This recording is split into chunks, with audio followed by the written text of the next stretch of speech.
வேதம் கேட்போம். 76ஆம் சங்கீதம். நெகினோத் என்னும் வாத்தியத்தில் வாசிக்க ராக தலைவனுக்கு ஒப்புவிக்கப்பட்ட ஆசாபின் சங்கீதமாகிய பாட்டு. யூதாவில் தேவன் அறியப்பட்டவர், இஸ்ரவேலில் அவருடைய ஞாபகம் பெரியது. சாலேமில் அவருடைய கூடாரமும் சியோனில் அவருடைய வாசஸ்தலமும் இருக்கிறது. அங்கே இருந்து வில்லின் அம்புகளையும் கேடகத்தையும் பட்டயத்தையும் யுத்தத்தையும் முறித்தார். மகத்துவம் உள்ளவரே, கொள்ளையுள்ள பர்வதங்களை பார்க்கிலும் நீர் பிரகாசம் உள்ளவர். தைரிய நெஞ்சுள்ளவர்கள் கொள்ளையிடப்பட்டு நித்திரையடைந்து அசர்ந்தார்கள்.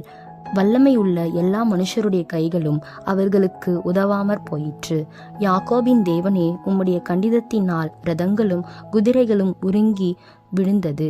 நீரே பயங்கரமானவர். உமது கோபம் மூழும் போது உமக்கு முன்பாக நிற்பவன் யார்? நியாயம் விசாரிக்கவும் பூமியில் சிறுமைப்பட்டவர்கள் யாவரையும் இரட்சிக்கவும் தேவரீர் எழுந்தருளின போது வானத்திலிருந்து நியாயத்தீர்ப்பு கேட்க பண்ணினீர்.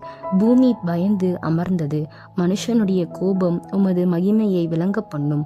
மிஞ்சும் கோபத்தை நீர் அடக்குவீர். பொருத்தனை பண்ணி அதை உங்கள் தேவனாகி கர்த்தருக்கு நிறைவேற்றுங்கள்.